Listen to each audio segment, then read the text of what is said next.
Right. We are going to reconvene our afternoon hearing and continue talking about H 687. And we welcome back Jamie Fidel.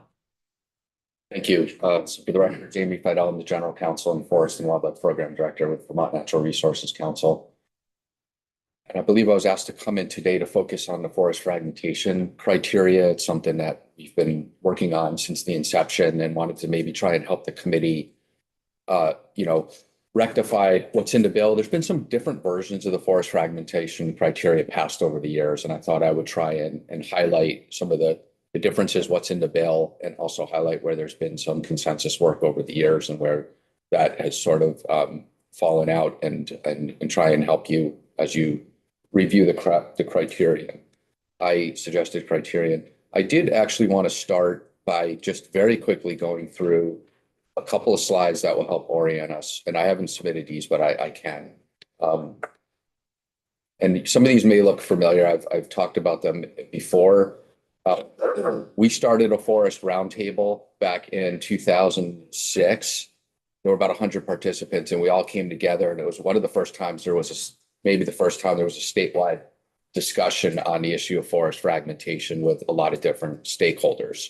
And it was really what's the blueprint? And it was folks from the forest products industry, and it was folks from the conservation community and the agencies and the planning community. And there was a lot of people there, and we came out with a bunch of strategies on how to address parcelization and fragmentation. We came out with this report. We had, different strategies, and one of them was related to land use. And you probably can't see this here, but one of the strategies that we identified was to identify and correct gaps in Act 250 and other land use regulations to attenuate the rate of parcelization and forest fragmentation in Vermont. So that was sort of where some of the statewide discussion started, but at the same time, the Agency of Natural Resources and this gets to Representative Bongard, to your comment yesterday, I believe that, when Act 250 was first implemented, forest fragmentation wasn't it wasn't understood as something that was happening on the landscape and having an effect. But now it is known as one of the, most sort of significant threats that we need to pay attention to as far as ecosystem viability goes, ecosystem functions and biodiversity functions. And so certainly the agency has now led on this issue as far as raising awareness around it. The legislature, has worked for many years on this, asked for 3 different reports on ways to address fragmentation, including land use reports. And in the agency's 2015 Vermont Forest Fragmentation Report, which was a big sort of educational effort, that report included a recommendation to do, what's in your bill to avoid, minimize, and mitigate impacts to forest blocks and habitat connectors. And that report was back in 2015. Supplemental reports followed through with examining how to do this. The Commission on Act 250 met, and in 2019 issued its report with the same recommendation that we should avoid, minimize, and mitigate habitat connectors and forest blocks. And also looked at, the tiered approach, which you're now looking at implementing. And then the Vermont Climate Action Plan also had the same recommendation in it, along with other things that you're looking at in this bill, as far as balancing out where we want to have growth and trying to address fragmentation. Obviously, the Natural Resources Board report just came out with the same recommendation. So I just wanted to suggest that there has been sort of a very solid foundation from a lot of stakeholder efforts with a lot of diverse partners to continue.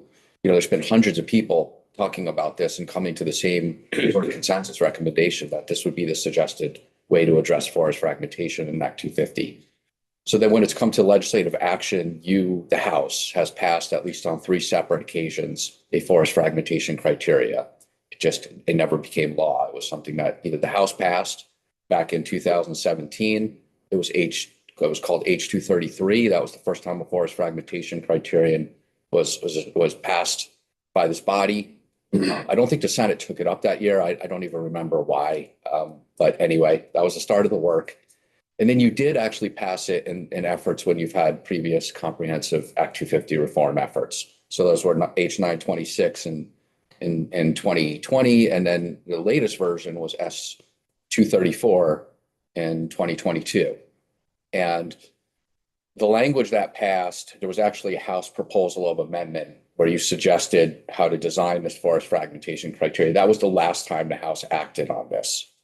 What you have in the current bill, some of the language goes back to some of the language that was back in H233.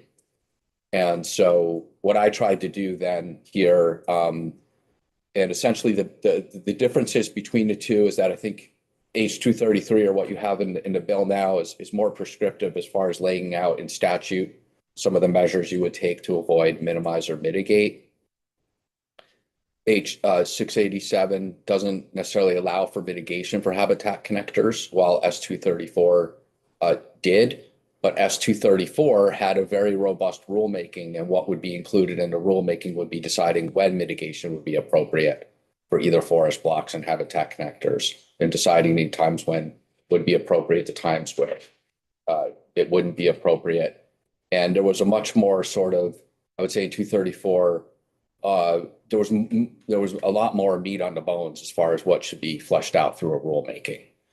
So there'd be less in statute, but more in. Yes. And so I'm going to walk you through that sort of language. What I attempted to do was sort of like identify this for you in the context of 687 and make some suggestions to try and streamline it more with the intent of S234, because in my mind, it's a good place to as a foundation, because it had my understanding based on the work that we did with the Agency of Natural Resources and Warren Coleman representing utilities and other interests, and Molly and the Ski Areas Association, and there were other folks that were part of those conversations, was that there was consensus on that approach that you suggested in 234. So I will now turn this off and go into the suggested language that you have.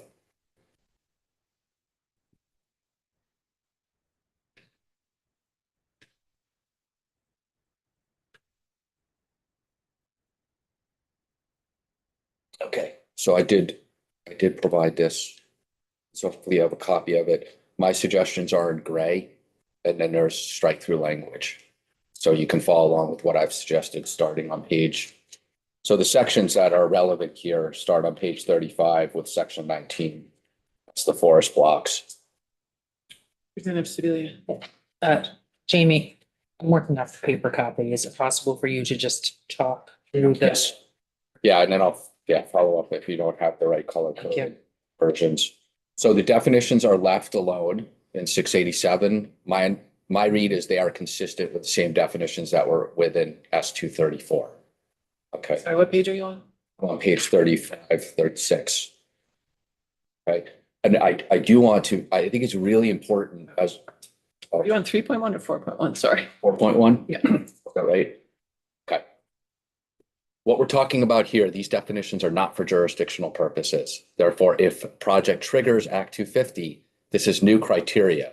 So if you're in Act 250, then these definitions become operative. And you look to see how would you avoid, minimize, or mitigate impacts to these features. Rulemaking always anticipated doing more definition to really flesh out what would be a forest block in the end that should be reviewed through the criteria. This is a baseline definition. All the versions you passed had the same definition as a baseline, just for us to understand what are these features? What are forest blocks? What are connecting habitat features? Okay, so no suggested changes to the definitions are not jurisdictional for Act 250 purposes. It's for the criterion. And then a definition of fragmentation and habitat. Now, where I did suggest a strike through is as you define recreational trail, because there was some work to use a definition that's in statute for the Vermont Trails and Greenways Council definition, which basically essentially tracks this definition. And so I suggested taking it out because there was some additional work, and you'll see where that's identified in the rulemaking section. Excuse me, just taking out number 49.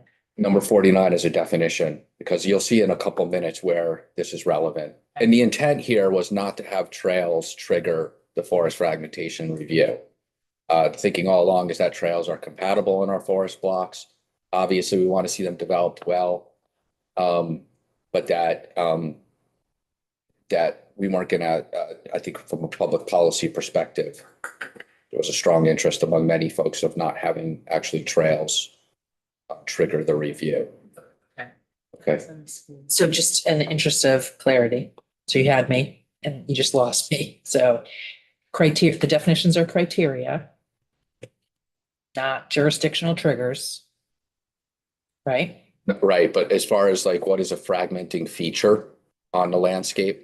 So I think this will become clear in a couple minutes when I show you some language where this is actually addressed. Okay. Okay. So then, a couple of just numerical changes here that I think, based on the approach that was taken in S-234 was that, so right now we're dealing with, criteria 8, which includes ecosystems, scenic beauty, historic sites, rare and irreplaceable natural areas, necessary wildlife habitat. And your goal through legislation over the years has been to add forest blocks and habitat connectors to this criteria. In S-234, where there was consensus, was to have an A section, which would deal with scenic and natural beauty and aesthetics and historic sites. So leave that alone. Just have that section A. Section B would be the existing necessary wildlife habitat and endangered species.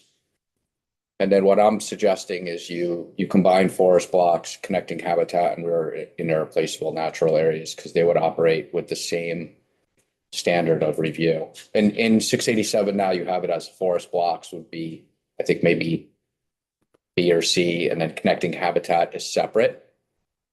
And I don't know if rare and irreplaceable natural areas was actually in there, but I think the intent, at least in S-234, was to put them together. And then what you'll see here is that a permit would be granted if a project does not result in an undue adverse impact on forest blocks, connecting habitat or rare or irreplaceable natural areas. So that's the standard. I think that's been the intent for the standard, similar to other, as Pete outlined yesterday, same standard that's used in other areas of the law. And this is where there's been agreement that this is the right standard for this kind of review. And then the way that you would not result in an undue adverse impact is if and a permit may only be granted if effects are avoided, minimized, or mitigated in accordance with rules adopted by the board. Now, what S-234 did was then jump to the rulemaking to flesh out how you would avoid, minimize, and mitigate. Okay. What's in 687 right now is more specificity in statute about how you could do that. And so this blue section is, I guess, a judgment call that I would suggest you need to make as to whether this language is necessary. Because I think for this to work, really ideally, you would have a rulemaking that would flesh out how to avoid, minimize, or mitigate. And I'm going to walk through those sections in a minute. And I have a question as to if you kept this language in, could it cause some confusion or create some duplication with what the rules would flesh out? Or was there an intent here and it's really important to have this in statute? And I didn't feel it was my judgment call to take this out at this point because I wanted to understand a little bit more whether this is necessary. But I would suggest that the cleanest thing may be to take this part out because I'll show you in a minute where the rulemaking intends to address this. So this is just kind of walking through what you would do to avoid if it's not feasible. I think maybe there's some questions as what does feasibility mean? And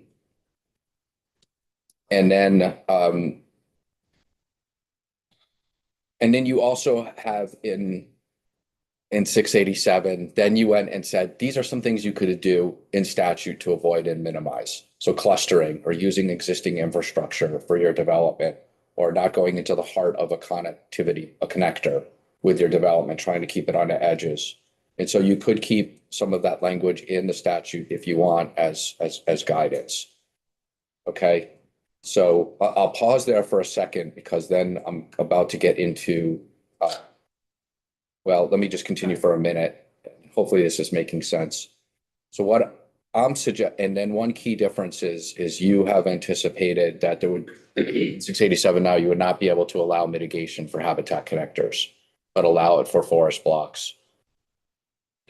I'm suggesting, and I know where sort of the group consensus was, that you should allow for mitigation potentially for habitat connectors, because there could be a lot of land out there that's habitat connectors. There's some that are really important, and allow the rulemaking process to determine both for forest blocks and habitat connectors where mitigation will be allowed and where it's too critical of a resource not to allow it. So that's why you see me striking through the habitat connector language here, because I tried to consolidate it with sort of the same standard and approach as forest blocks, habitat connectors. And then then you go into the rulemaking, which in the version I've suggested here basically takes the S234 rulemaking and brings it into 687. And I can walk through what was anticipated there, but I do want to pause just to see if there were any questions based on sort of what I've outlined. Because I know there may be some confusion when I was talking about how much you kind of put into the statute, the steps for avoiding, minimizing, or mitigating versus relying on the rulemaking. Right. I think it'll be helpful to hear how you're doing that. I think you've heard this, but we can't see in the document you gave us your changes. Are they not in gray? No. No, they're not showing up at all. We're just getting another version of the bill. So That's a big problem for you. but we're confident that you'll provide them. I certainly will. And Are I you able to see it here as we're going along, or am I? can, but some of us are way back in the. Yeah, sorry. It's I okay. don't know why that happened. We're generally able to follow, but we do need, it'll be really helpful. I will do that right after I'm here. And Representative Sibilia has. Oh, Stebbins and that's Sibilia. I just want to make sure folks I want to give Jamie a chance to flesh it out. So if you have a question on what he just presented, that's great. Otherwise, I think it'll help for context to keep going, but go ahead if you have. I think it will. So once, yeah. Mine is actually at the conclusion. Okay. All right. So just to recap, suggested approach here. And I'll go back to this so it's on the screen and not confusing to you. Maybe you could make a version we can see it, PDF it or something. Thanks. I do have a copy here that has it, but anyway, okay. Not have a project result in an undue adverse impact on forest blocks connecting habitat where irreplaceable natural areas. Project would result in an undue adverse impact. Permit would be granted if you avoid, minimize, or mitigate. And now what I would suggest the easiest thing you could do would be then to go to the rulemaking section and have the Natural Resources Board, in collaboration with the Agency of Natural Resources, adopt rules to implement the requirements for the administration of the section I was just mentioning. And then the rules adopted by the board shall include how forest blocks and connecting habitat are further defined, including their size, location, and function, which may include information that will be available to the public about how to determine where these forest blocks and connecting habitats are located. So like, what's the utility of Vermont Conservation Design and the ANR Biofinder and the information that's available, or there's local inventory sometimes. So go through the process of helping the public understand how could you identify these areas, or the role of advisory mapping resources, such as I was just saying, how they'd be made available and used and how they'll be updated. So help understand the definition of these areas for purposes of review and how you can identify them. Then standards for establishing how impacts can be avoided or minimized, including how fragmentation of forest blocks or connecting habitat is avoided or minimized, which may include steps to promote proactive site design of buildings, roads, driveways, utility location relative to existing features such as existing roads, tree lines, or infrastructure fences. So that's getting into what the other language I was saying, that if the intent here is to do the same thing, it's just how much do you have to put into the statute versus let the rule clarify it. The intent's the same as I see it here. Then you have in here, as used in this section, fragmentation generally means division of land.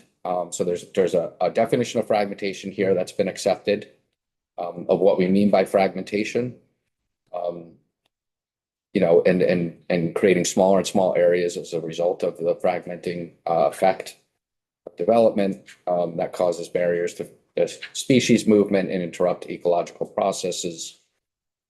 But here's what I was saying before. However, the rule shall further define fragmentation for purposes of avoiding, minimizing, and mitigating undue adverse impacts. And that fragmentation does not include, okay, the conversion of a forest block or connecting habitat by an unpaved recreational trail, or by improvements for farming, logging, or forestry. So recreation, farming, logging are not going to be fragmenting features for purposes of review and the criteria. Okay, and the rules would flesh that out. And I think that's been the legislative intent all along, bills that I'm aware of. There were a lot of discussions about this along the way, but that's where things settled out. And then, as I was saying before, as used in this section, recreational trails, the same meaning of trails as the Vermont Trails and Greenways Council definition, which I saw as being very compatible with the definition that you had further back in 687. So I think you could rely on this in the rules, and that's why I suggested the strike through. And then there would be criteria to identify the circumstances when a forest block or connecting habitat is eligible for mitigation. Now, that was in S234 again, as most recently passed by the House. I've added one suggested sentence here based on your discussions in committee around 687 and your sort of questioning whether connectors should ever be mitigated. And I added a suggested sentence here that says, as part of this, the criteria shall identify the circumstances when the function, value, unique sensitivity, or location of the forest block or habitat connector would not allow mitigation, recognizing I think the intent is that just some areas are just too darn important to really just go to a default allowance of mitigation. You've got to try and avoid or mitigate the impacts. Be fleshed out. In the rules. Yes. Yep. And then you would get to mitigation in the rulemaking. The standards for how impacts to forest blocks or connecting habitat may be mitigated, including the appropriate ratios for the compensation, the appropriate forms of conservation easements, is it fee acquisition or other forms of compensation, whether it's appropriate to use on-site or off-site mitigation.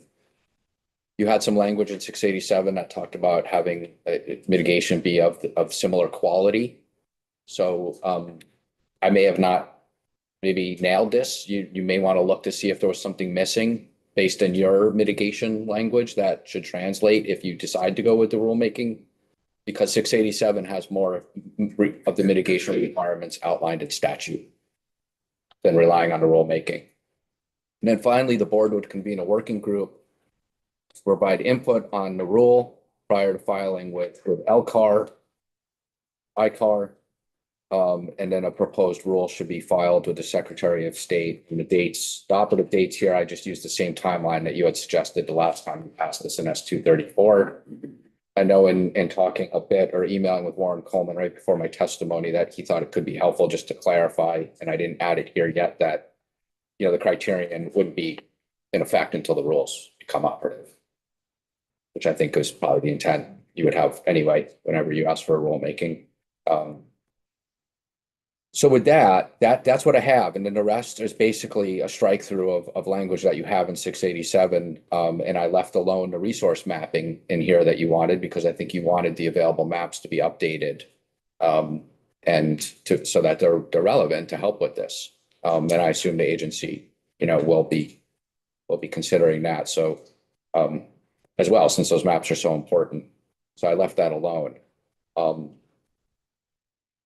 So I just want to say that, there's been a long-standing effort here to really drive a lot of consensus here, and you all have passed this multiple times. And I think that there's a way you can design this, I think, to hopefully maintain a lot of the consensus that's been out there. But obviously, we all need to be sensitive to any of the goals you had that may not be compatible with this approach, and try and understand how we can be helpful if there's something that in this suggested approach doesn't feel right to you. But I tried to sync it as much up with where I think the agency and other stakeholders here would be. And I flagged the one section that could be problematic, by keeping in sort of having duplication of what's in the statute for how you avoid, minimize, and mitigate versus just doing it through the rulemaking.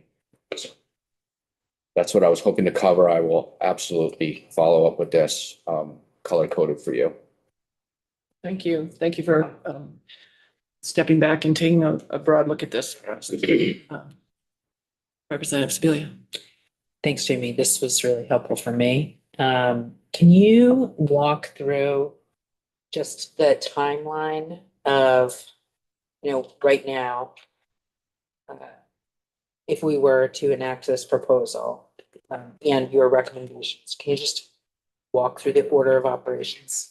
Yeah, so the first thing that would happen would be that,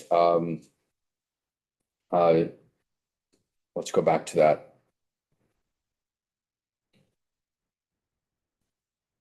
Nope, just went way off the section.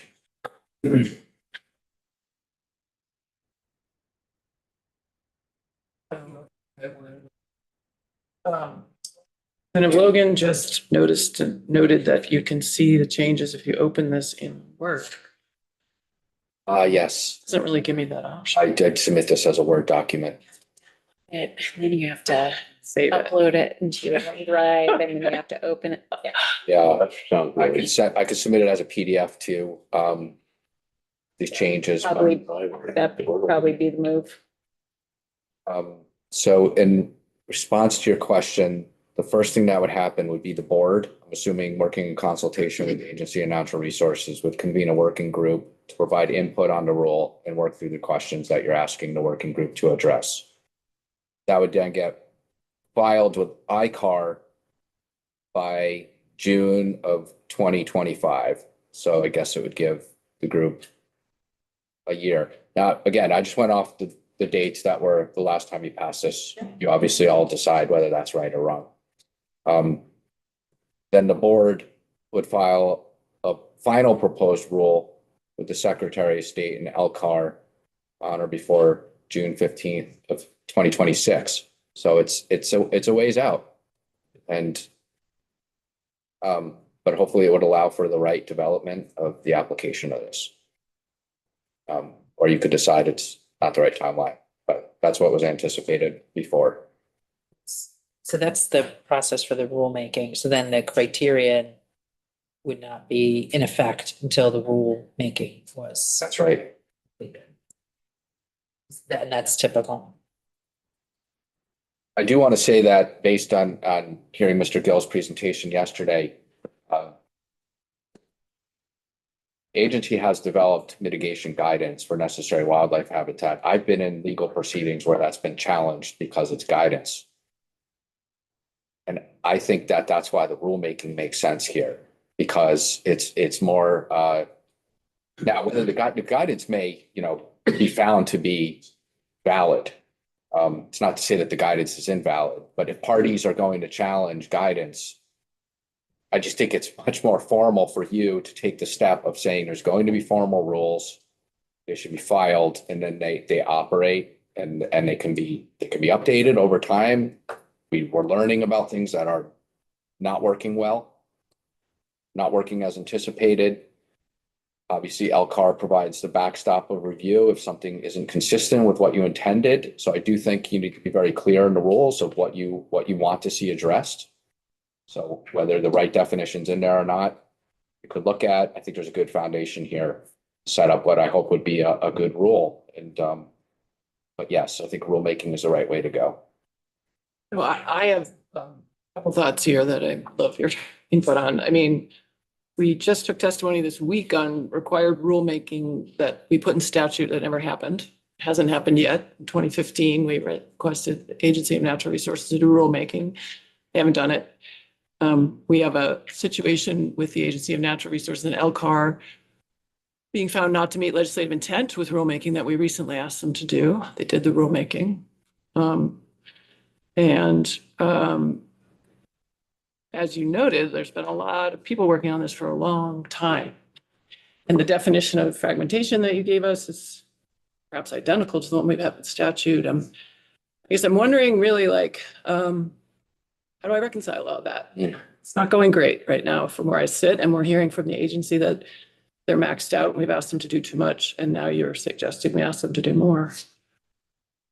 Yeah, so I want to be careful not to speak for the agency here, but I do know based on longstanding work on this issue with them going back to the 2015 fragmentation report that and hearing the testimony that you've heard here this year, that I believe there's a strong interest from the agency to be able to review the impacts of fragmentation on projects and to do good site design like they're able to do through the other thing we need to acknowledge is through the PUC process right now, they have already identified in case law that fragmentation is an issue that should be addressed.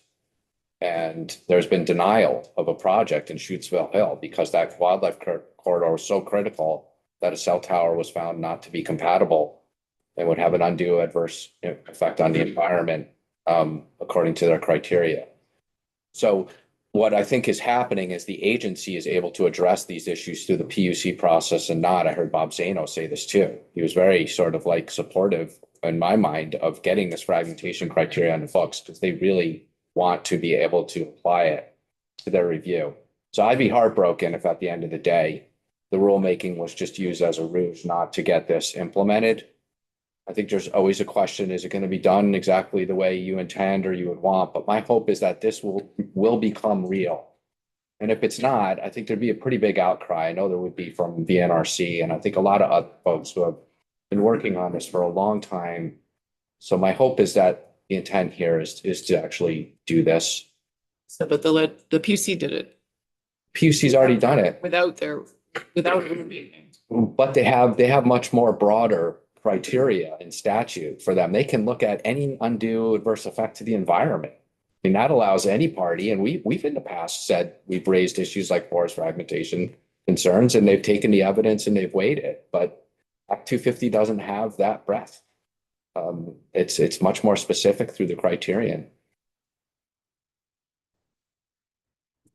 Representative Sebelia and Stebbins. So with the PUC, that would be in like energy siting and cell siting as opposed to other Yeah, so right now we have it being applied to 248 energy as projects. at 250. 248, not in 250.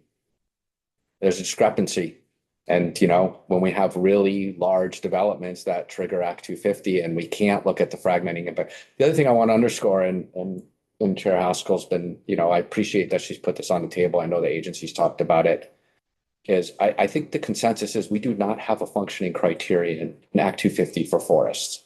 And that's just that we just this day and age with the amount of our forests are 80% of our state. And we don't have a functioning criteria to shape how development happens in those areas. We do for water and all the other criteria, but I just don't know how we continue to operate without a functioning criteria for forests. So this is a much smarter approach than just saying, look at the impacts of forest soils and that's it. That's a really outdated approach to trying to get at forest functions, and it's not even being applied as far as I can tell. And so I don't know, it's just my way of saying that I think people really want this to work so that we can have good site design in our forests. Representative Stebbins. Thank you. There was a proposal by Representative Sakowitz for a slightly different definition of forest blocks, which at some point I'd love your feedback on how it compares to some of what you've been looking at over the last several years. Yeah, I'd be glad to take a look at it. And if it's just for purposes of the definition, and then I guess the question is it for purposes of the broader definition, which is used as guidance for the rulemaking, or was it meant to apply as defining what a forest block is in rulemaking? I think the rulemaking anticipated there would be a process to be able to flesh out sort of what is the right definition. Is there a minimum size versus like an assemblage of 2 or 3 trees? Like what's the minimum size of the forest that we're looking at here? I don't know that was specified. Yeah, I think when I was coming up with that definition, it seemed like the definition in the bill was somewhat vague, and it wasn't my understanding at the time that it was going to be subject to rulemaking in the manner that you described. Yeah, I know a lot of people look at this and are kind of like, wow, like, oh my God, Act 250 is going to apply in every tree. And that wasn't the intent here. It was to say broadly that these are areas that can be defined and cover a lot of ground, but then allow the rulemaking to sort of get it right as far as what is the minimum that would be in effect. one follow-up, which is, it seems like what has been proposed in the past has been for A and R to lead the rulemaking. But, I mean, the environmental board could.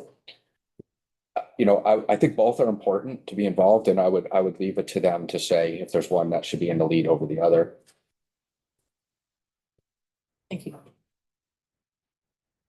Further questions? Thanks again for your testimony. Okay, thank you. Very helpful. For your work on this. We look forward to getting a version. I tried to get my to open it, but I couldn't. So Yeah, so, and if I do that, is it all right in the email if I just let you know what the colors, because I had two different colors here, what the suggestion is? Yeah, okay. All right, thanks. thank you. Right, members. We had scheduled to walk through some more of the bill, but I'm wondering about Friday afternoon and the wisdom of trying to do that for 25 more minutes.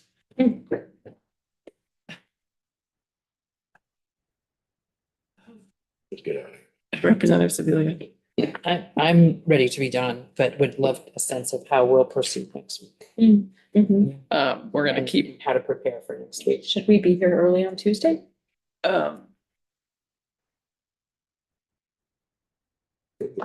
we're gonna keep walking through the bill. And I think the thing to do is, you know, take in what we've taken in and, I mean, it depends on where you're at in your own personal review of the bill, but, you know, we still have about half the bill to go. And being ready to finish that walkthrough and then integrate the comments that we've been hearing. That's where we're going to take off. We're also going to have a busy week with budget and other bills coming to us from other committees that we need to respond to. So, you know, get ready for the 2 weeks before crossover. Yeah. Representative Stebbins. Yeah, just to what Rep. Logan said, whether or not there might be a need to stay later or come a little earlier. Yeah, I mean, I think next week, definitely, I would think we may need to stay late. And I don't have a sense of that right now. We're going to get, like I said, we're getting a bill from Ways and Means. We're going to get a bill from the Ag Committee. And we have this and budget. So stay tuned. Coming in an hour early. I mean, we have LN booked for Tuesday afternoon, Wednesday morning, and Thursday morning next week. So what I would suggest is have a restful weekend, do your homework, and come back and ready for a busy week. Representative Pat. You mentioned the Ways and Means. Is that what they've ended up doing with the proposal for the funding for the community education TV? I think it's all but that. I don't know the status of that piece of the bill. They said the Representative Kornheiser told me that she told me they had voted that out as basically the bill that I had originally introduced was originally going to be included in their big bill, but then they were going to vote out a separate bill, a committee bill. So I'm a little confused about that. Well, the one I know we're getting is the larger piece. They The did larger one, separate it. I okay. don't know the status of the separate. Okay, I'll. Senator Morris. Thank you, Madam Chair. I didn't know if this was appropriate or not. We have the NRB in our presence. When I look at rulemaking versus declaration in this bill, which would become law, I see that they're going to have to do a lot of the work anyway, the mapping, et cetera, and approving the different entities that we're describing. I didn't know if they had an opinion on rulemaking or statute. Well, would the representatives from the NRB be prepared to respond to the representative's question? I'm not going to answer, Sabina Haskell, chair of the NRB. I'm not going to answer it exactly the way I think you want it answered, but I see that a process has to unfold. These are big changes and good changes, but it's going to take steps and to figure it out, and rulemaking takes time. So I look at it that way, and having the right people at the table to talk to. You bring up A&R, and they're the experts. You know, we look to them for the judgment of what is a forest block, what should be protected. So we definitely need to work together with them. The mapping, as you brought up, the designations. I mean, there's lots of little pieces that need to come together, and then we need to figure out how we're gonna train everybody, how that we're all doing it the right way. And come back to you and make sure that it's what the intent was. So that doesn't really answer it, but there's, Not a direct yes or no, or we could do that, but you are describing some of the elements that we're gonna have to do anyway. Right. And, I was just looking for an opinion, I guess, as to what the thought might be from the department.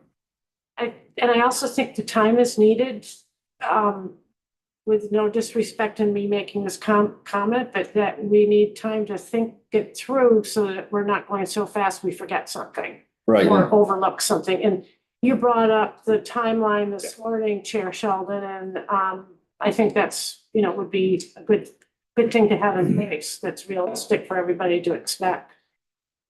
That's where I was going with part of it. Well, I'll just add too, I mean, I can't imagine that you would, if there was a rulemaking required that was affecting our statutes, that we wouldn't be in the lead in it, but of course, we would be in consultation with all of our Yes. partners.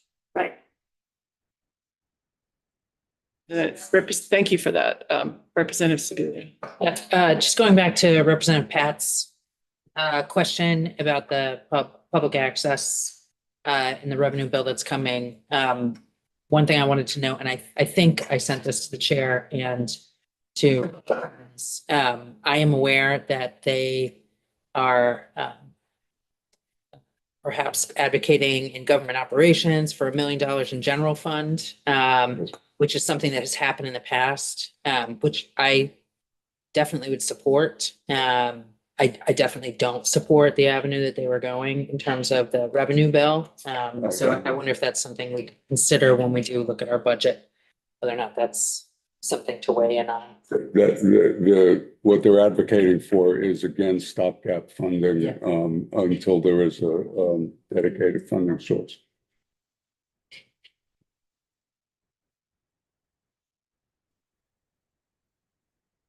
I'm sorry if it's helpful, having not yet drafted things for Tuesday on the budget. One part of whatever I draft will be a summary of all of the requests that this committee has received so that everybody can see, to what Rep. Sibilia said, everybody can see who has come to speak with us and who has sort of highlighted something that might be going on in another bill that would relate to one of our areas of purview, just so you're aware of it. Great. Since I happen to be a funnel of some of the information, I'll just put it down on paper for you. All right. All right, members, I have a quick poll here. Could we go till 3:30 today? That was my question. Right now? Yeah, sort of. Make a useful chunk of time and still get done by 3:30. Right. Right, seeing no objections. That's what I wanted to. I will. Meeting at 3. We'll pick up where we left off. We have a lot of people in the room with us and keep going.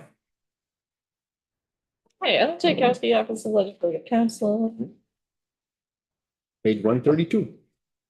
Ooh, is that where we got to? No, 68. So 68 is where the next highlighting is, but I think when I left, we were talking about 66, 67. On 66, 67, 68, somewhere in there. We had a tangent back to prior sections also, but so page 66 and 67, I had started to talk about was the duties of the Regional Planning Commission.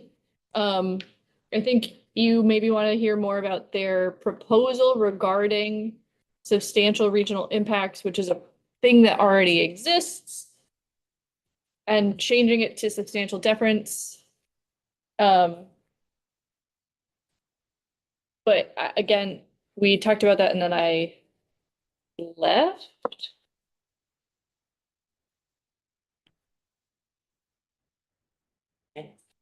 So changing substantial regional impact to substantial deference? No, not regional. Well, it's the language at the bottom of page 66. Yes. It is changing that the definition is given substantial deference. Right.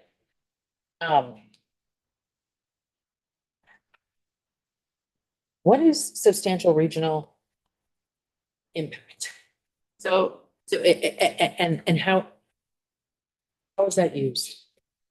So it is a defined term that is already part of the existing statute. It is a process that the regional planning commissions are already supposed to have thought through for their individual regions and include it in the regional plan. I can't tell you much more than that, other than it is used in state regulatory proceedings. And so I assume that includes Act 250, but I'm not sure what other. I suspect it includes something related to traffic, but I don't know specifically. And so I do think you need to hear from them how they're using it.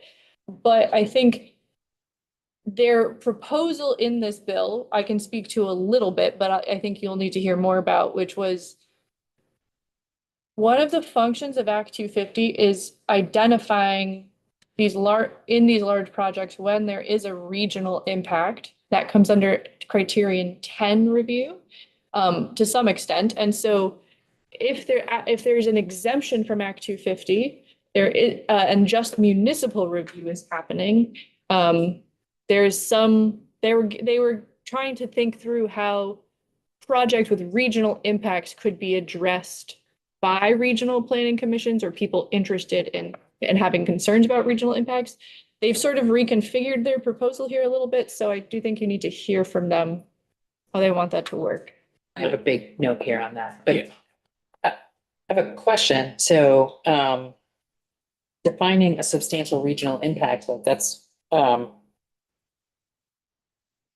is that, I wonder if that is really defining what the terms of a substantial regional impact would be, like something that affects. Yeah, well, if a project Yeah. would rise to a substantial yes. I don't know too much about how that is currently used. I mean, I think it's an interesting and important piece of this because we know our regions are very different and a substantial regional impact in one area is going to be different than in another. And I think we actually, I'm not saying we're not going to hear more, but we did hear from them. And I think part of it was they're lining up with the reconfigured relationship with the towns through this process. The reason they've struck this is to stay lined up with that new relationship. And I'll let them speak further to it, but that came up when Charlie brought this to us.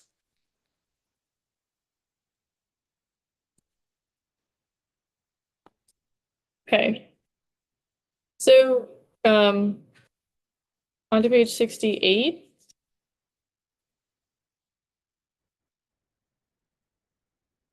So, there's been a change made in section 33 regarding, adoption and amendment of the regional plan. So on line 18, 60 days prior to holding the first public hearing on a regional plan, a regional planning commission shall submit a draft regional plan to the ERB and ACCD for preliminary review and comments related to conformance of the draft onto page 69 with sections 4302, which are the goals of chapter 117, 4348, which are the requirements of the regional plan, chapter 139, which is the new designation chapter, and 10 VSA 6001 with regards to critical resource areas. The agency shall coordinate with other state agencies and respond within 60 days unless more time is granted by the RPC. So this is the sort of initial, it's like the pre-application stage. RPC will send the draft regional plan to the ERB and ACCD, addressing the specific sections they're supposed to conform with, and the agency is supposed to respond within 60 days with comments.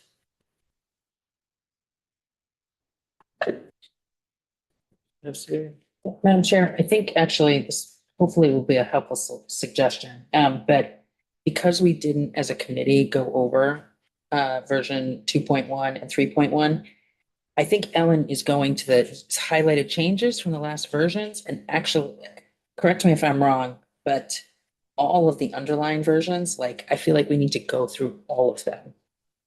And the reason I'm bringing that up is because Ellen's on to the next highlighted and I have questions behind that. Okay, I think we have walked through, I don't know which version we walked through, but we have walked through language. I'm happy to keep going to this underlying sections and making sure people understand them and if and questions answered. So.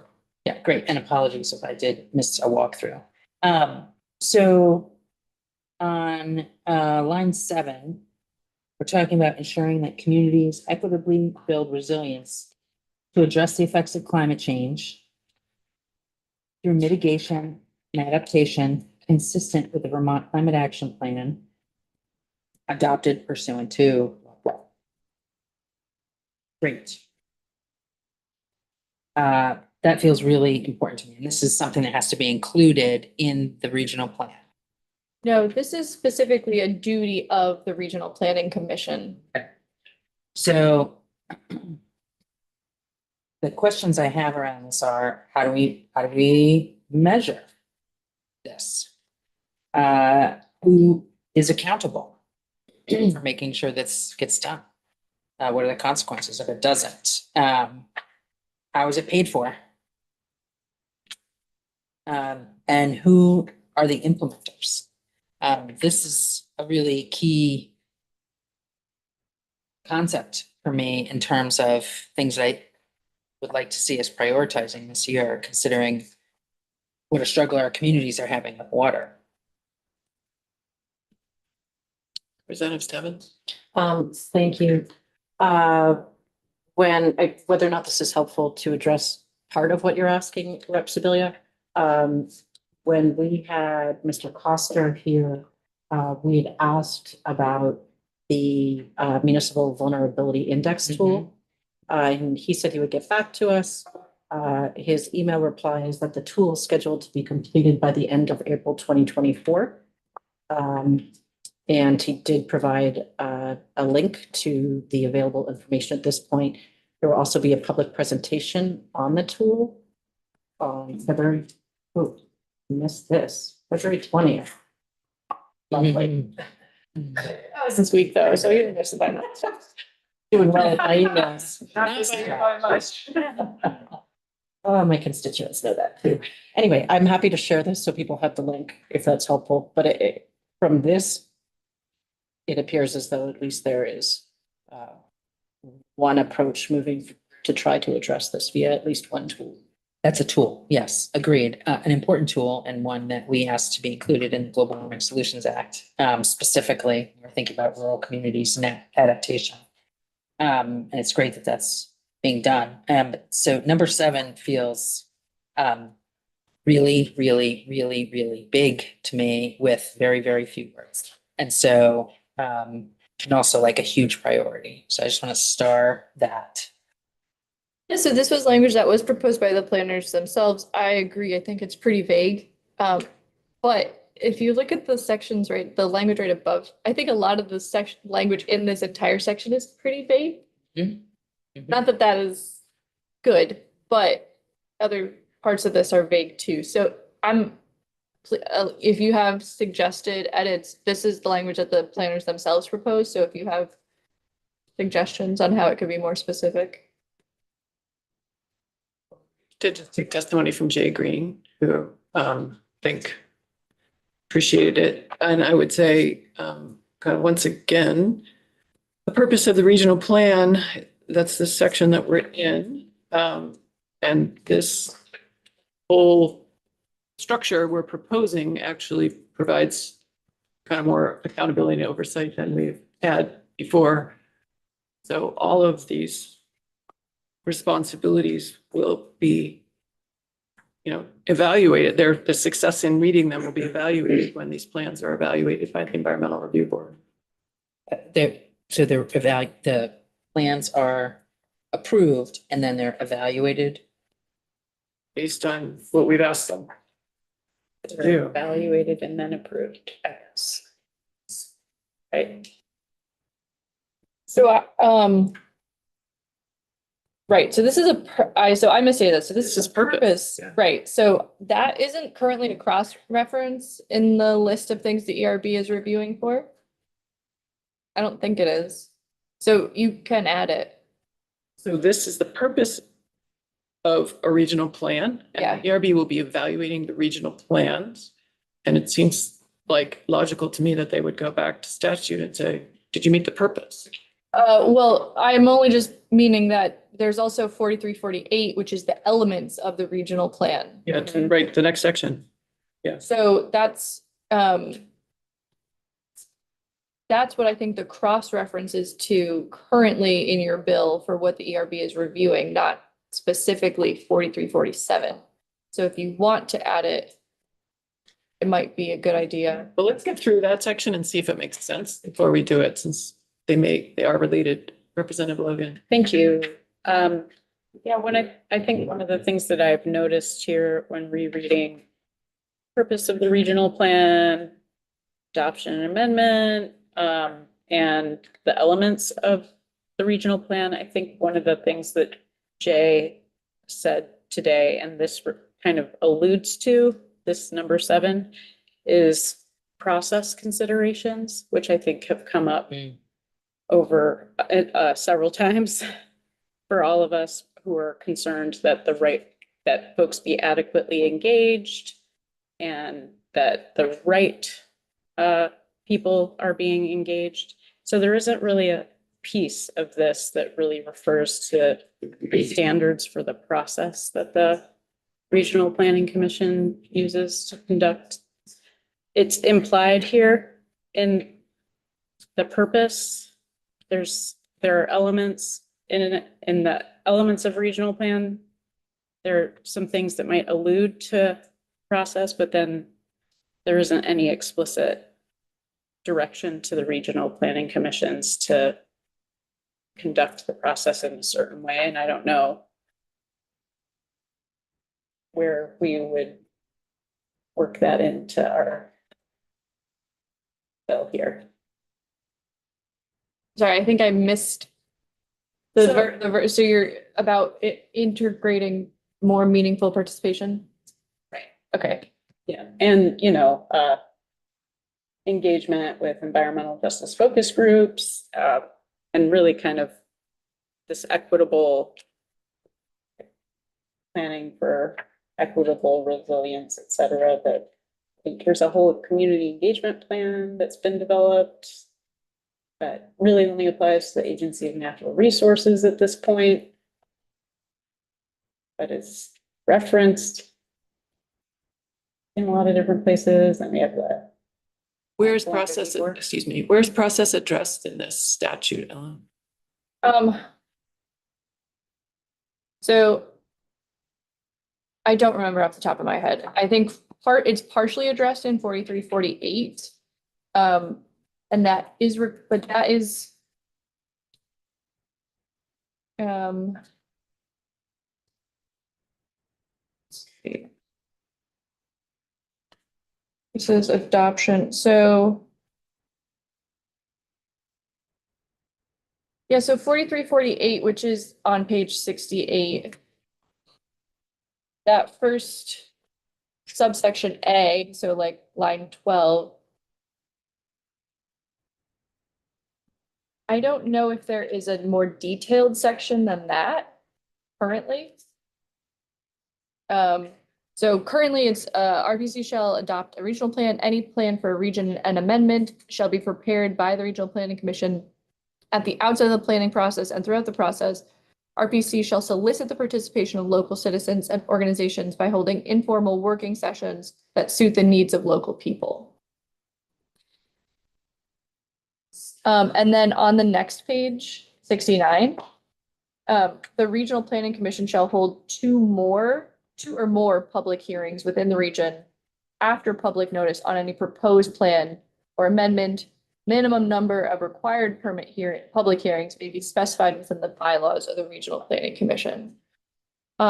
So other than that, I'm not sure if there's another section that has more, but that might be the extent of it currently.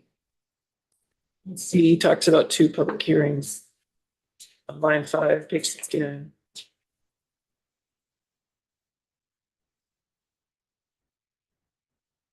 Right, so there's informal working before there's a proposal while they're developing it, and then after there's a proposed plan or amendment, they hold at least 2 public hearings. 4302, just remind me.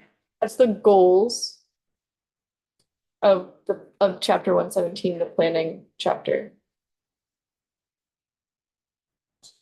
It's on line 11, page 69, line 11. So this is also talking about general comments.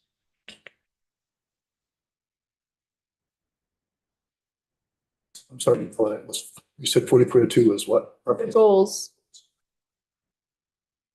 That long list of 14 plus goals. So then the comments are being solicited from the list of the specific list of people following that is here. Yep.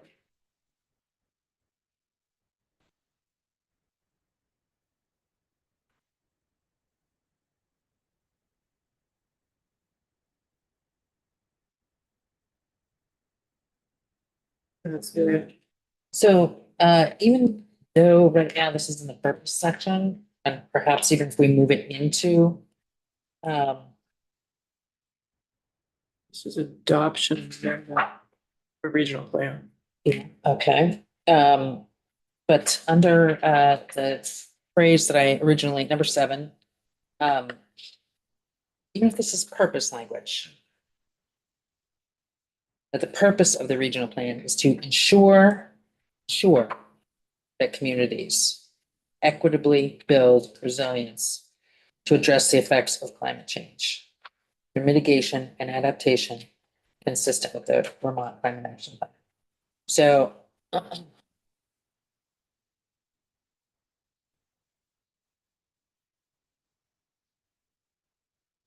how are the RPCs going to ensure that communities equitably build resilience to address the effects of climate change?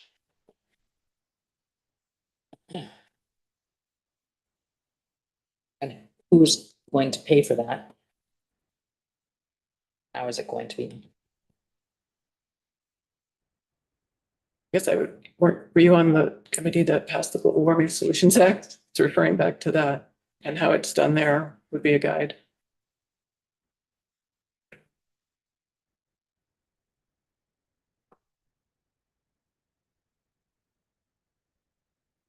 And off the top of my head, I don't remember if there's anything in the municipal.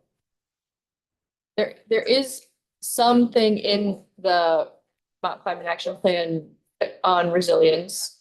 And I think specific to the municipal level, but I don't know if there's any specific actions provided for or funding for that specifically now. Obviously, this bill does contemplate that specifically with the changing the fund, the planning fund to the resilience fund for municipalities, but. So if I were to go to the statute, to the Global Warming Solutions Act, as the chair, I think, has suggested, would I find that this language has been pulled directly from there? No. So this is saying that it's consistent with what's recommended in the plan, which I do think there is a section on that in the plan. How detailed it is, I can't remember off the top of my head. Right. And of course, the plan is saying we've made commitments to the Paris Accords and we need to come up with a plan across a number of sectors to meet those emissions reductions. That plan is ongoing. And as we move further and further through that planning process, we're going to have to get more and more granular. And at some point, we're going to get to an implementer. And someone's going to pay. And I think we're getting to that place, which is great, actually. But I think we need to start being clear about that here. Perhaps. What's your suggestion? I don't have one yet, but I think this is, I think I'd like to hear from VLCT and the RPCs about what to do with this right here. Representative Stebbins? Well, I have a few thoughts, one of which is, there are other bills being discussed throughout this building that are trying to get at other components of this, like how do we fund this? What are the government accountability pieces for this? So I think one of the challenges is that, with any bill, we're only going to have the portion that we have within that bill until perhaps we see other bills coming here. So that's one thought. Another thought is, I hear your point, and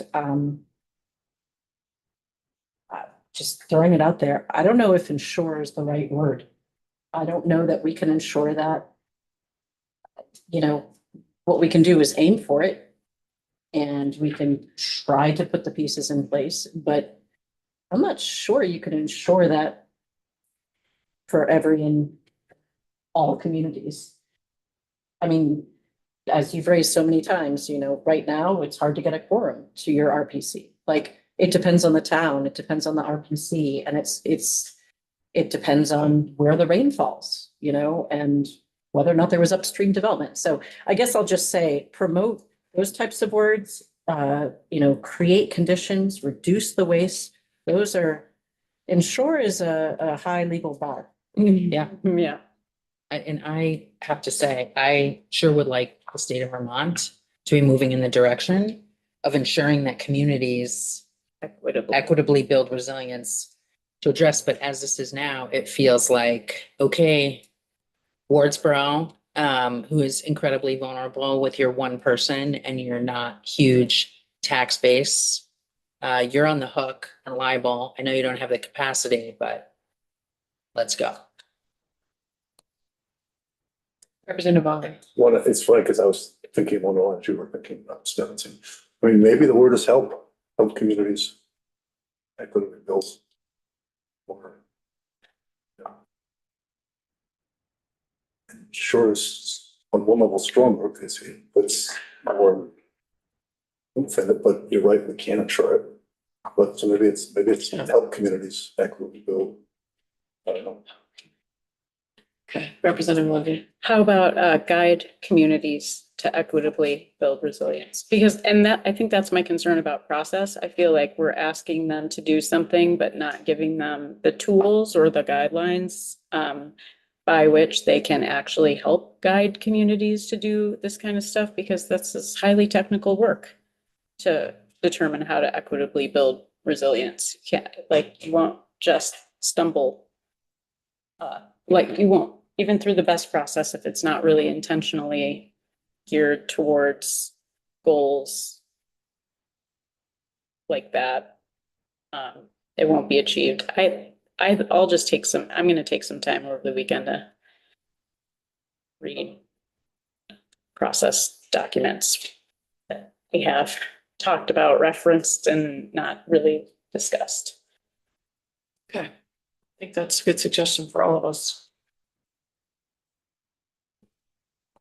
So on page 69, Like, just before we move on, it might, Madam Chair, it may be worthwhile to read 10 VSA 592. The climate action plan. We're all gonna have great weekends. And it does, it is a little more specific on what we're, Did you read it? Do you have it up? it's How long is it? long to read. I can take 20 minutes. I think, Go ahead. but it's referring to the climate action plan adopted pursuant that, so Yeah. it's actually consistent. The climate action plan is what we're asking Which is them to. actually pretty specific. Yeah. When you read it, whenever I've pulled it out for ideas, I've gotten a lot of them. And VSA 592, you said? So it may be that we don't need to change it. I think that point is, I think someone willing to check this for homework would be very helpful. Yeah. Is that? Yeah, are I'm you gonna do that. volunteering. That's Yes, awesome. I'm volunteering. Thanks. Thank you. Yeah, Now, you. moving on. that way I won't keep asking these questions too. Um. So section 33, as I was mentioning before, is the steps for the adoption and amendment of the regional plan. So the language I read a few minutes ago, they're proposing the 60-day pre-application hearing, application process before the first public hearing. And so then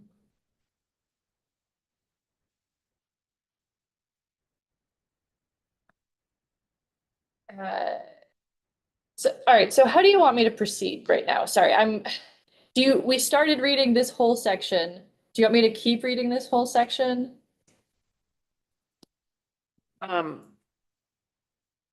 I was okay going to yellow, but I think Representative Sibilia wants, what would you need, Representative Sibilia? Well, I don't think we went over 2.1 or 3.1 as a committee and had a committee discussion. And so I would appreciate us talking through these pieces. Did go through 2.1 a week ago to go back. Which we didn't finish 3.1, I know that. We did 2.1, I think we finished it a week ago. So I think we did do that. So I've been cross-referencing my 3.1 as we go through this. So I guess maybe let me reframe. So I think we walked through it. I don't think as a committee, we discussed the changes. I think we were asked to get through the walkthrough. And then I believe we had another draft appear with changes. We were asked to walk through that. We didn't quite get through that all the way. And then we had draft 4. So I do think you're right. I apologize, Madam Chair. I do think we did hear from Legislative Council about all the changes, but I don't think we discussed them. So I think that's a clarification and my mistake, and I apologize. Okay, that's fine. I want to be as productive as we can be. So as we go through the sections, if maybe folks need to have Ellen read them and or discuss them, please do that. So here we are, section 33. And so on page 69, there is that 60 days for the pre-application. Then, as I mentioned before, there's 2 or more public hearings in subsection C. Then in subsection D, at least 30 days prior to the first hearing, copy of the proposed plan or amendment, a report documenting conformance with the goals established in 4302 and the plan elements of 4348A, description of any changes to the regional future land use map, and definition of substantial regional impact, with a request for general comments and specific comments with respect to the extent to which the plan or element is consistent with the goals of 4302 shall be delivered to physically or electronically with proof of receipt to each of the following: chair of the legislative body of each municipality within the region. Do we need to read existing? Do you want to read everything? Do you want us to read everything? I think the changes are the underlines are fine. But in B, we currently, the Agency of Commerce and Community Development adopt and amend part of the adopt and amend process. So they are part of Review. They get served specific notice with and ask for comments and feedback. So that's on page 70. Yeah, so this is bringing them in specifically earlier to the process and asking for their comments much earlier than how it is currently in statute. And if I haven't flagged this before, on my list of, I think now 30 kind of overarching things that I'm wanting to think about is just process. Like, what's the current process? Kind of rolling up from towns to the regional plan being adopted and versus the changes that are proposed here, just so we can help people understand the potential And, you know, not only my people, but me specifically, but I know my people are also interested. Yes, so, thanks. And so on page 70, the underlining adds specific reference to, sending notice to the downtown board or whatever they're going to be called. And then also specifically to the agencies of transportation, public service, public safety, and the ERB.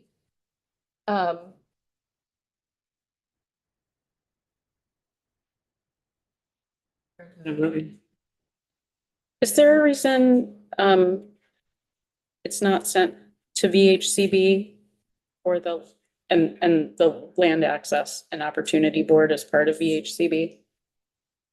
The regional plan, the regional plan? Yeah. VHCB isn't, I mean, well, why would we do that? Because of the charge of the Land Access and Opportunity Board. They're supposed to be consulted on land use. I don't remember the exact statutory reference for the charter, for the purpose of the Land Access and Opportunity Board.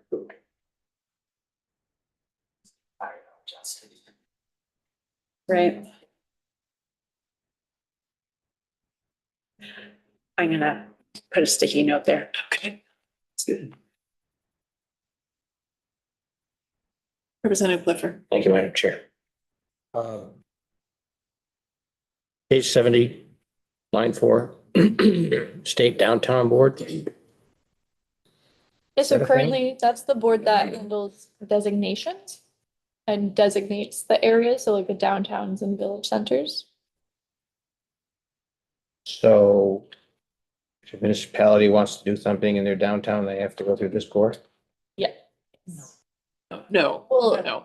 If they want to access the programs that the Agency of Commerce and Community Development is using to assist our downtowns, that's the board they go through. That's all. They have to want to do it, and then we'll get to that section. Just an of the bill. assistance. Yeah, like, Incentive program. Okay. Thank you. yeah, Okay. but just to flag again on Representative Sebelia's point, this is asking them to review the regional plan and provide formal review and recommendation. So I think you did hear a little bit about that last week. Yeah, I mean, I think it's interesting, you know, we're trying to kind of help these two programs get melded, and I think it's a good suggestion that we should be thinking about, because they are the keepers of the steps towards, you know, a more developed downtown area. And so it makes sense to me that they would have some engagement in this process. I don't know if formal review and recommendation is necessary, but I do think that it makes sense. I mean, they're the ones who are providing that ladder that they talk about, so.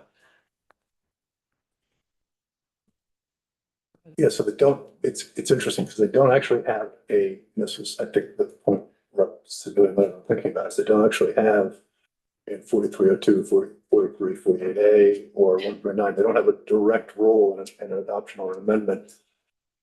But I think what you're suggesting is that despite that, it is being woven together as an overlay, and having them just look at it and offer comments is probably a good idea. Not dispositive to anything, but on the side. Yeah. Yeah. So I do want to point out that the language starting on 71 and then into 72 does give them the ability to make recommendations on the plan that receive substantial deference. Let's get in there. Yeah, let's look at that language. So, so on page 71, so in H, so a regional plan has to be adopted by at least 60% of their members of the commissioners from the municipalities. That's in G, but in H on 71. So an RPC shall submit its regionally adopted regional plan to the ERB for determination a regional plan compliance with the following. So a report documenting conformance with the goals of 4302 and the plan elements established in 4348. How the rural conservation area meets the definition of critical resource area in 10 VSA 6001. A description of any changes to the regional plan future land use map. A definition of substantial regional impact and a recommendation from the State Community Revitalization Board, which is what the downtown board is proposed to be renamed as. That's the new name. That's the new name. I had proposed, by the way, calling it the designated area board. I thought that was a little more clear what it. Yeah. Maybe. Dab. Yeah, I mean. Anyways, I thought that, because community revitalization, sure, the incentives go to community revitalization, but Great acronym. anyways, so then on to page 72. Oh, sorry, yeah, go ahead. I would, I don't think that, all that board, state community revitalization board, that should have, they should have to get a recommendation from, they have the ability to offer comments. But I think in my mind, at least, the way that I'm thinking about this, that's probably the end of their role. Yeah. Yeah. So I would get rid of, consider us getting rid of, putting a period after the word impact. Representative Sibilia. I'm not sure where you are with impact, but Very bottom. Line 20 on page 7. yeah, and then I would go back to line 5. Did we take testimony from the downtown from the designation folks? Do we have in each of our RPCs, are there currently designated areas? Yes. Each of the RPCs? I think so, yeah, there's 200 and, yeah. I guess I want to think about narrowing their recommendations a little bit more to see. I think there's not really any. Is there a narrowing here? Are they limited in their recommendations? Are you talking about the downtown board? Or Yeah. the State Community Revitalization Board. Aren't those the same thing? Yeah, they are the same thing. Is that who you're talking about? Yeah. Okay. I think we're on the same, what my sense is we're on the same page on this, that it's a, they get to look, make comments, and that's it. So there's more language, there is more language on this on the next page is what I was trying to. Okay, there's more. Yeah, so on page 72, so within 30 days after submittal of the plan, ERB staff provide a recommendation and the ERB shall warn a public hearing. Notice at least 15 days in advance by direct mail or electronically with proof of receipt to the requesting RPC, posting it on the website and in the newspaper. RPC shall notify their municipalities and post on the website of the hearing.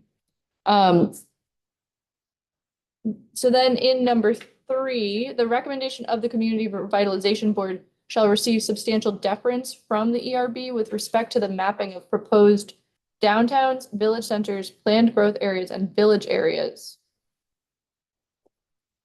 Hold over. It's a holdover from God knows what. Doesn't make sense.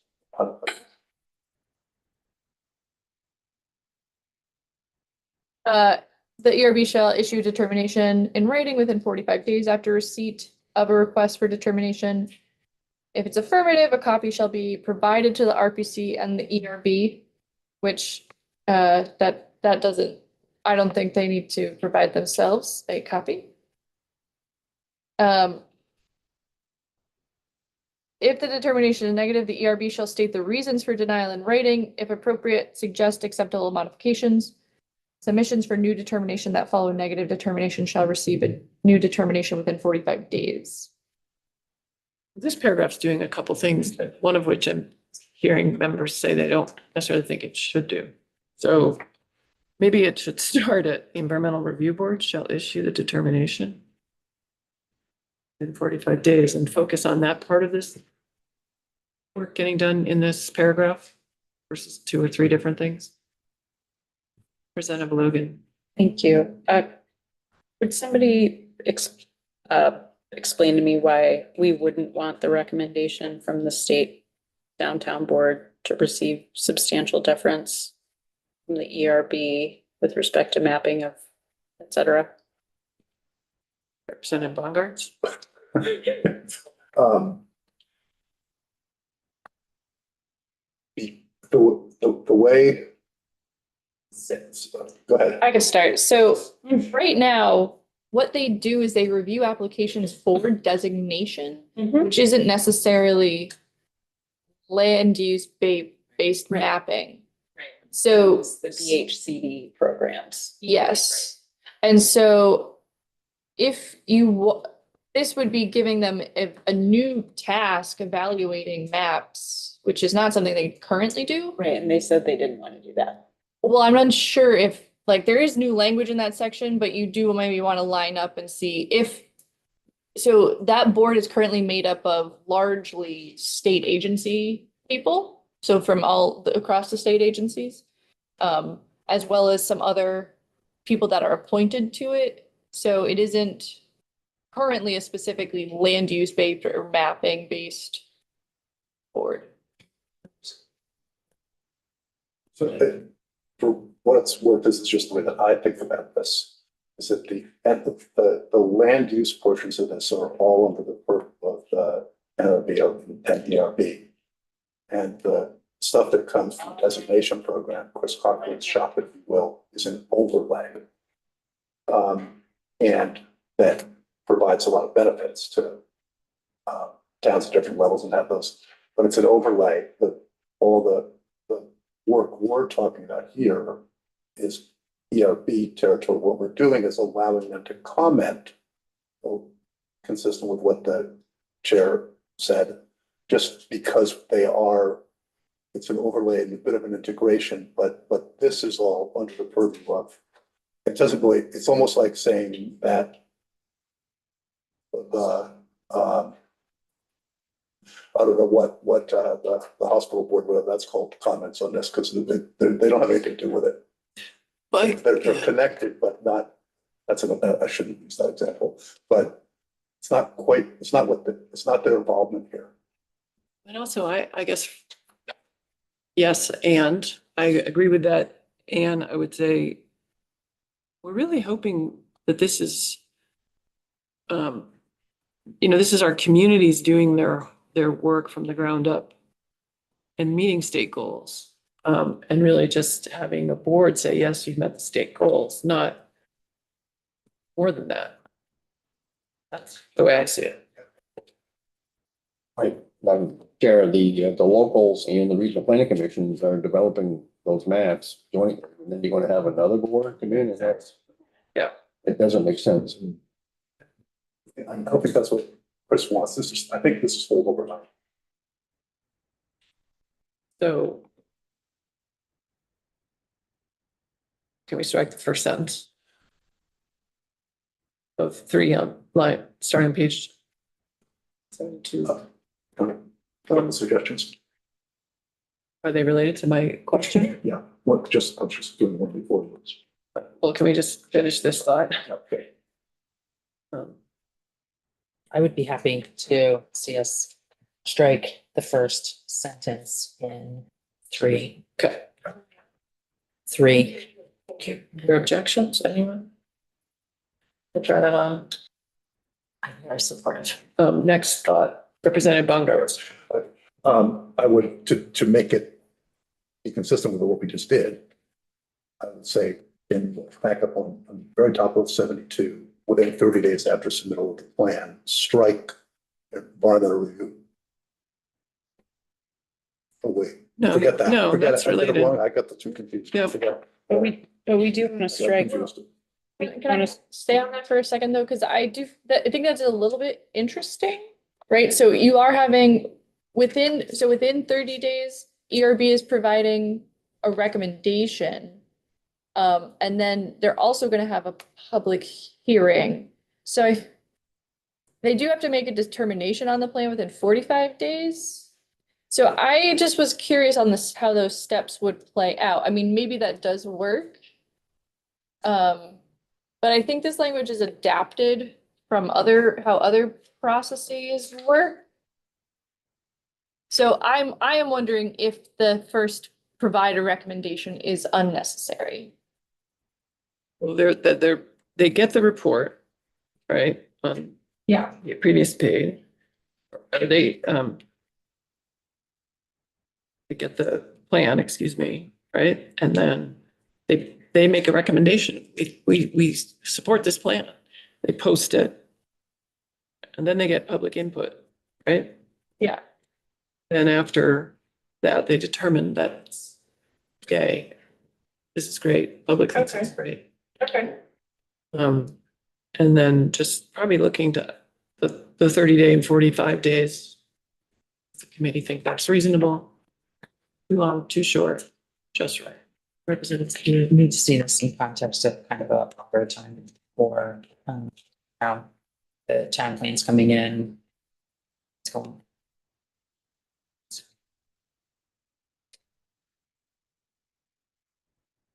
This, But related, I think the question is, how long do you think one of these plans will take to review? Who would know? Well, they exist, all of the plans exist already. Yeah. And these are gonna be updates to them, and so I think, did you hear testimony last week that someone said they're at least 300 pages each? So they're going to include, or we're proposing to include, maps for jurisdiction of Act 250. Something tells me that the process might, in terms of current timeline, might or triple. So, but the maps, I mean, to do the regional planning maps is when that community conversations are gonna happen.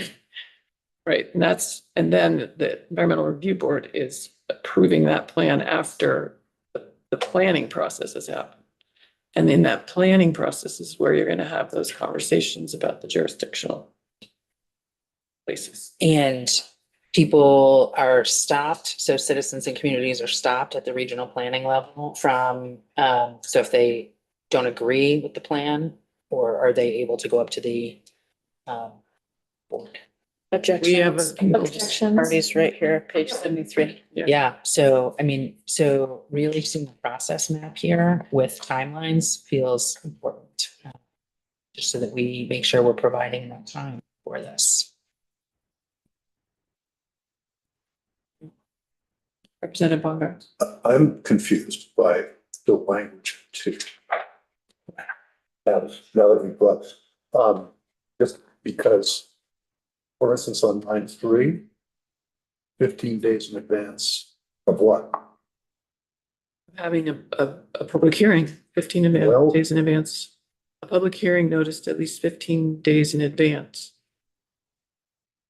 15 Oh, days days in advance of the of the public hearing, hearing, yeah. of the hearing, okay, There's gonna have to be. Yeah, I think it is. okay. Just for the language, just for, okay, I got it. All right, with that, we've asked Ellen to do us a timeline for Tuesday. And Um, it's, Just on the regional planning process that we have in here. well, on the bill overall. Okay, And can it include the regional planning process as sub? Because it's gonna be in there.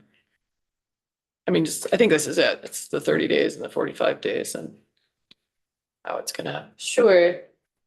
So so if there are any RPCs listening though, who maybe have already created that and want to volunteer that information, that would be cool. Yeah. Duly Since noted. they proposed this language, I think, so. But I actually can't remember, so sure. Okay, thank you all for working beyond the agenda's posted time. And have a great weekend. Rest up.